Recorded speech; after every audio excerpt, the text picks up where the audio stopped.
ये तंत्र सिद्धि तू क्यों कर रहा है तांत्रिक?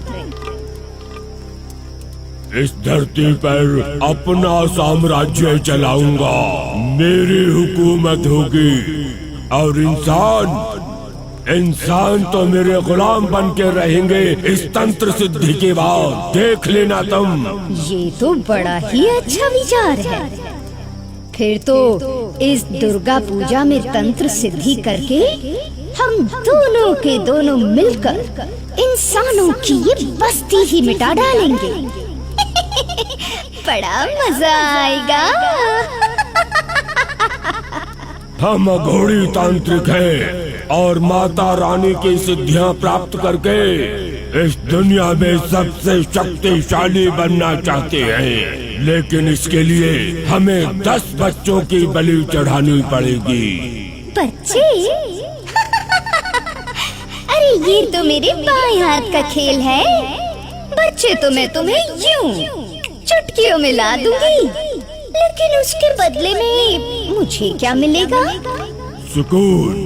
सुकून मिलेगा तुम्हें, क्योंकि तुम दुनिया के सबसे ताकतवर इंसान यानी कि हमारे साथ रहोगी, राज रानी की तरह राज करोगी। फिर तो मुझे मंजूर है तांत्रिक बाबा। और छटपटाते नन्हे नन्हे बच्चों को देखकर मुझे बहुत आनंद आता है। हाय, मेरे तो मुंह में पानी भर आता है। ऐसा कहकर वो चुड़ैल वहाँ से उड़ गई और सुजानपुर गांव में नन्हे नन्हे बच्चों की तलाश करने लगी।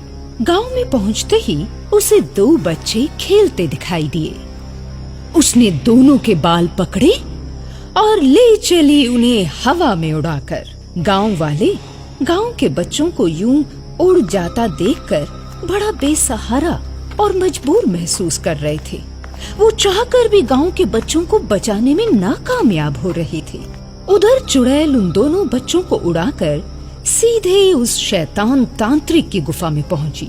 बच्चों को सामने रखकर वो बोली, ये ले तांत्रिक, इन दोनों बच्चों की बलि चढ़ाकर शुरू कर अपनी दुर्गा पूजा। नन्हे नन्हे बच्चों को देखकर तांत्रिक बड़ा खुश हुआ कि उसे पूजा करने के लिए बलि का सामान मिल गया। माल तो अच्छा लाई हो चुड़ैल। आज नवरात्रि का पहला दिन है और माँ काली को बच्चों की बलि बहुत अच्छी लगती है।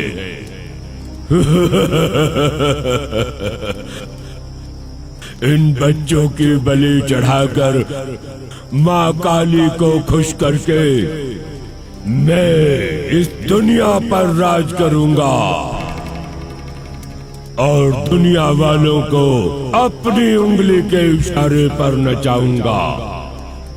देखते ही देखते मासूम से बच्चे माँ काली की भेंट चढ़ गए।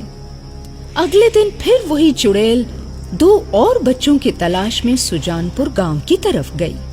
उधर स्कूल से आती हुई 2 बच्चियां रितु और मीतू उसे दिखी। उन दोनों बच्चियों को उसने बालों से पकड़ा और ले गई उड़ाकर शैतान तांत्रिक की गुफा में। ये लो तांत्रिक, आज फिर से ताजा माल लाई हूँ तुम्हारे लिए।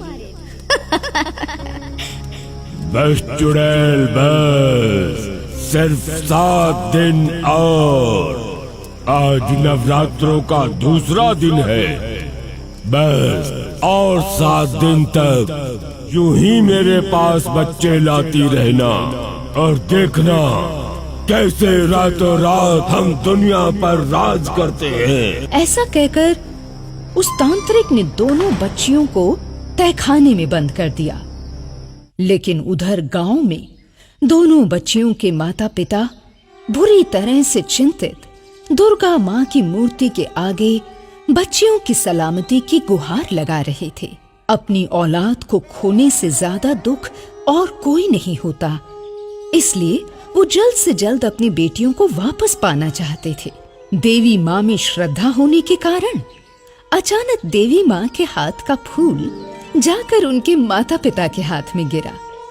पुजारी जी फौरन बोले, बेटी, तुम्हारे हाथ में देवी माँ के हाथ का फूल गिरा है। इसका अर्थ है कि माँ ने तुम्हारी फरियाद सुन ली। तुम तो इन बच्चियों की माँ हो, लेकिन वो देवी माँ तो दुनिया वालों की माँ है। और ऐसा तो किसी किसी के साथ ही होता है। जिस पर माता रानी खुश होती है ना, उसे माता रानी के हाथ का फूल नसीब होता है। ये तुम्हें संकेत है बेटी कि तुम्हारी बच्चियां सही सलामत तुम्हें मिल जाएंगी। उधर दूसरी ओर चुड़ैल अगले दिन की बलि चढ़ाने के लिए फिर 2 नन्हे मुन्ने बच्चों की तलाश में सुजानपुर पहुंची। उस चुड़ैल को अपने गांव में देखकर रितु और मीतू के माता पिता समझ गए, इसी चुड़ैल ने उनकी बच्चियों को ले जाकर कहीं छिपा दिया है। उन्होंने फौरन वो माता रानी का फूल चुड़ैल के ऊपर दे मारा, जिससे चुड़ैल चिल्ला चिल्ला कर वहीं धरती पर बेहोश हो गई। बेहोश चुड़ैल को देखकर सभी गांव वालों ने रस्सियों से उसे बांध दिया और फिर उसके ऊपर पानी छिड़क कर पूछा, बता, कहाँ छिपा कर रखा है हमारी बच्चियों को, वरना हम सारे गांव वाले मिलकर आज तुझे यही खत्म कर देंगे। मैंने कुछ नहीं किया। वो तांत्रिक है ना, वो अघोरी तांत्रिक, उसने तुम्हारी बच्चियों को अपनी गुफा के तहखाने में छिपा कर रखा है। मैं तो बस उसकी बलि के लिए बच्चों को ले जाने का काम करती थी। इसके आगे मैं और कुछ नहीं जानती। अच्छा, तो ले चल उसी तांत्रिक के पास हमें, फौरन अभी के अभी ले चल, ताकि तुम शैतान लोगों की सजा आज ही तय कर डालें। बोल, कहाँ है उसकी गुफा? ठीक है, मैं ले चलती हूँ, लेकिन मेरे हाथ पाँव तो खोलो। इसके बाद चुड़ैल उन सभी गांव वालों को उस शैतान तांत्रिक की गुफा तक ले गई। जब रितु और मीतू के माता पिता उसकी गुफा में घुसे तो क्या देखते हैं कि वो तांत्रिक उसकी बच्चियों को बलि चढ़ाने जा रहा है। तांत्रिक के हाथ में इतना बड़ा छुरा देखकर वो सारे गांव वाले दंग रह गए। रितु और मीतू के माता पिता ने फिर से देवी माँ को गुहार लगाई और उस गुहार के नतीजतन वहाँ मौजूद माँ तारा की मूर्ति में से एक दिव्य ज्योति प्रकट हुई। दिव्य ज्योति में से आवाज आई, तांत्रिक, तू मुझे खुश करने के लिए मेरे ही रूप, मेरी कंजकों को, मेरी ही बच्चियों की बलि देकर मेरी पूजा करके दुनिया में हुकूमत चलाना चाहता है। याद रख तांत्रिक, कुदरत के विपरीत जाने वाला इंसान हमेशा दोषी होता है। तूने नन्हे मुन्ने बच्चों का कत्ल करके मेरा अपमान किया है तूने, जिसकी सजा तुझे अवश्य मिलेगी। ले देख, देख मेरी चमत्कारी शक्ति। अब तुझे धरती पर रहने का अधिकार नहीं है। तेरा जीवन यापन,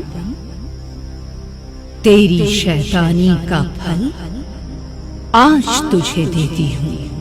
और इस तरह से उस शैतान तांत्रिक को मारकर देवी माँ ने तो अपना कर्तव्य निभाया ही, साथ ही अपने भक्तों का मान भी बढ़ाया।